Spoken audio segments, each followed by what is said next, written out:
আসসালামু আলাইকুম। তো এখন দেখবো আমরা এডিটোরিয়াল। এখানে বলছে mountains of economic challenges for the new government. এটা লিখেছেন মুশাররফ হোসেন পাকবীর, ডেইলি অবজারভারে।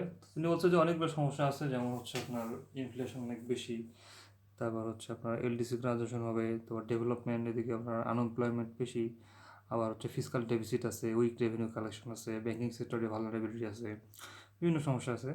তো আর কি যে আপনার ইনফ্লেশন হচ্ছে আর কি, যার কারণে হচ্ছে ইনফ্লেশন হচ্ছে বিভিন্ন কারণে হচ্ছে, এটা বলছে যে হচ্ছে এটা শুধু সাইক্লিক্যালি নয়, এটা আপনার স্ট্রাকচার সমস্যার কারণে হচ্ছে। যেমন হচ্ছে আপনার এই যে আমাদের যে ইমব্যালেন্স আর কি, স্ট্রাকচারাল যে ইমব্যালেন্স, এটার কারণে হচ্ছে, সাপ্লাই চেইন ডিসরাপশনের কারণে হচ্ছে, তারপর হচ্ছে কারেন্সি আমাদের কমে যাচ্ছে, মানে ডিপ্রিসিয়েশন হচ্ছে।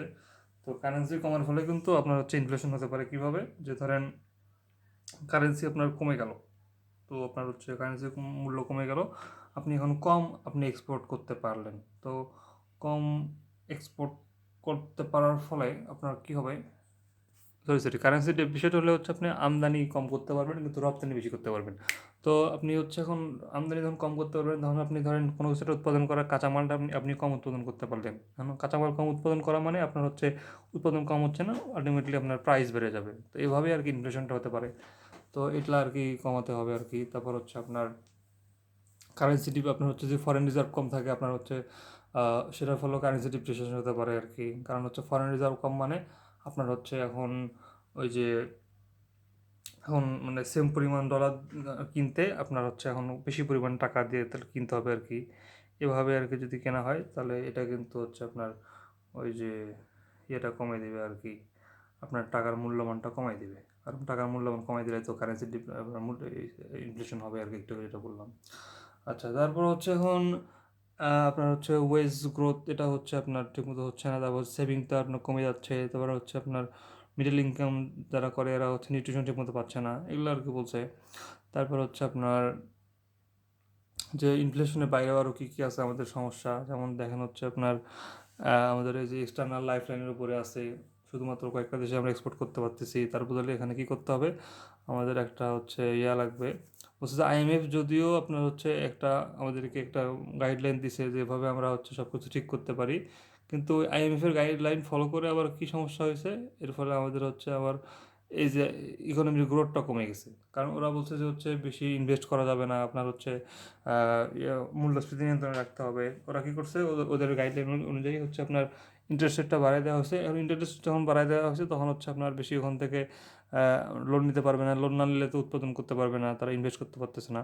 তো এর ফলে কিন্তু আমাদের স্ট্যাগনেশনটা হয়ে গেছে। আমরা আমরা আমাদের রিজার্ভটা বাড়াচ্ছি কিন্তু আমাদের কিন্তু আবার ইয়েটা কমে গেছে, আমাদের গ্রোথটা কমে গেছে, এটা বলছে এখানে। তারপর আরও এখানে বলছে যে আমাদের যে ন্যারোজ যে এক্সপোর্ট সেক্টরটা এটাকে বাড়াইতে হবে। আর ব্যাংকিং সেক্টরে একটা কথা বললো যে হচ্ছে ব্যাংকিং সেক্টরে হচ্ছে আমরা যে ঘাটতি বাজেট দেই বারবার, এই ঘাটতিটা পূরণ করার জন্য আমরা ব্যাংক থেকে আর কি লোন নেওয়া হয়, লোন নেয় সরকার। তো ব্যাংক থেকে যখন সরকার বেশি লোন নেবে তখন কিন্তু যে মানুষ যে প্রাইভেট সেক্টরের যে একটা মানুষ ইনভেস্ট করবে বা তাদের কাছে কিন্তু মানে উৎপাদন করার মতো খুব বেশি টাকা থাকবে না, এটাকে বলা হয় ক্রাউডিং আউট ইফেক্ট। তো ক্রাউডিং আউটের জন্য আপনার দেখা যাচ্ছে ইকোনমিতে গ্রোথ করতেছে না। এজন্য ঋণ আপনার হচ্ছে ঋণের বোঝা মানে হচ্ছে আপনার ওই যে ব্যাংক থেকে আপনার ঋণ নিচ্ছে, ঋণ কম, ব্যাংক থেকে বেশি ঋণ নিচ্ছে সরকার। এখন ব্যাংক থেকে ঋণ নিচ্ছে মানে হচ্ছে আপনার উৎপাদন হচ্ছে না, ফলে রাজস্ব আপনার হচ্ছে ফির আবার কম কালেকশন হচ্ছে, রাজস্ব কম কালেকশন হচ্ছে মানে আপনার কী হচ্ছে আবার ওই যে আবার ঋণ নেওয়া লাগতেছে। তো এইভাবেই সাইকেলটা চলতেছে আর কি। তো এই যে পোশাক খাতকে আর কি ডাইভার্সিফাই করতে বললো। তারপর হচ্ছে আপনার এখানে আর কী করতে বললো, যে পে কমিশনটা আপনাকে ধাপে ধাপে একটা যেটা মানসম্মত সেটা আর কি করতে হবে, একবারে দিলে কিন্তু আবার ইকোনমির উপর অনেক চাপ পড়ে যাবে আর কি। তো অ্যাডজাস্টমেন্ট করতে হবে আর কি এখানে। তারপর হচ্ছে আরও যে শুধুমাত্র যে স্মার্ট কার্ড যার কি যে কার্ড আছে এগুলা, গরিবের কার্ড, পরিবারের কার্ড, ফ্যামিলি কার্ড, এগুলো দিলে আর কি এটা সাময়িকভাবে এটা আর কি হয়তো বা পলিটিক্যালি ভালো লাগবে, কিন্তু দীর্ঘমেয়াদে যদি আপনার ফিজিক্যাল উন্নয়ন না করা হয়, তাদের যদি এরকম সামর্থ্য বাড়ানো না হয়, ক্যাপাবিলিটি না বাড়ানো হয়, তাহলে কিন্তু এটা কোনো উন্নতি হবে না আর কি। এটা আরও আপনার ইনফ্লেশনটা বাড়াবে। তো এটা আর কি বললো এখানে। তারপর হচ্ছে আপনার ডিউরেবল সলিউশন খুঁজতে হবে আর কি। তারপর হচ্ছে আমাদের কিন্তু এই যে ট্যাক্স টু জিডিপি রেশিও অনেক কম, ট্যাক্স আমাদের মানে ইয়েটা কালেকশন আমাদের অনেক কম। তো বলছে যে আপনার হয়তোবা এই ট্যাক্স কালেক্ট করে তারপর হচ্ছে ব্যাংকিং সেক্টর ঠিক করার জন্য হয়তোবা সরকারের কিছু লোক না অখুশি হবে, কিন্তু এটা দেশের জন্য খুবই দরকার। যদি এরকম সরকার টিকতে চায়, পরে কিন্তু একটা সমস্যা সৃষ্টি হবে এগুলো নিয়ে আর কি। সেই দুর্নীতির একটা আসবেই, তো কারাপশন এগুলো আর কি সরাইতে হবে।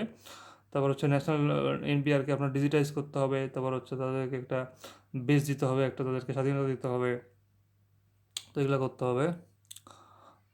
তারপর হচ্ছে আবার ব্যাঙ্কিং সেক্টরে আপনার হচ্ছে নন পারফর্মিং লোন আছে, তারপর হচ্ছে উইক কর্পোরেট গভর্নেন্সও ঠিক নাই, আবার ডিফল্ট করার যে প্রবণতা এটাও আছে, আবার হচ্ছে আপনার প্রোডাক্টিভ ইনভেস্টমেন্ট করতে পারে না, এটা একটা সমস্যা। তো এইসব সমস্যা আর কি দূর করতে হবে। আবার এমপ্লয়মেন্টেরও সমস্যা, সবাই আর অনেকেই একটা মোট একটা হচ্ছে কোনো স্টার্ট আপের ব্যবস্থা নাই। তারপর হচ্ছে স্মল আর মিডিয়াম এন্টারপ্রাইজ যারা আছে এদের সুযোগ সুবিধা দেওয়া হয় না খুব একটা। তো এরকম করে করে ফ্রাস্ট্রেশন তৈরি হচ্ছে আর কি। আবার শিক্ষা আর এর মধ্যে কর্মক্ষেত্রে কোনো যোগসাদৃশ নাই। তো এইভাবে আর কি আস্তে আস্তে অর্থনীতি খারাপ হয়ে যাচ্ছে, এগুলো আর কি ওভারকাম করতে হবে। আবার এদিকে জিওগ্রাফিক্যাল ইনস্টেবিলিটি আছে, তো পাওয়ার আমরা পাচ্ছি না, জ্বালানি ঠিক মতো এখন সাপ্লাই পাচ্ছি না, তো ওই জন্য দেশে সবুজ জ্বালানি বাড়াইতে হবে এবং এর অল্টারনেটিভ খুঁজতে হবে। ওকে, তারপর হচ্ছে আপনার ট্রেড এগ্রিমেন্ট করতে হবে। তারপর হচ্ছে আপনার, তো এইভাবে আর কি কঠোর হাতে আর কি সব কিছু দেখতে হবে, তাহলে বাংলাদেশ একটা ভালো একটা পাবে। ধন্যবাদ।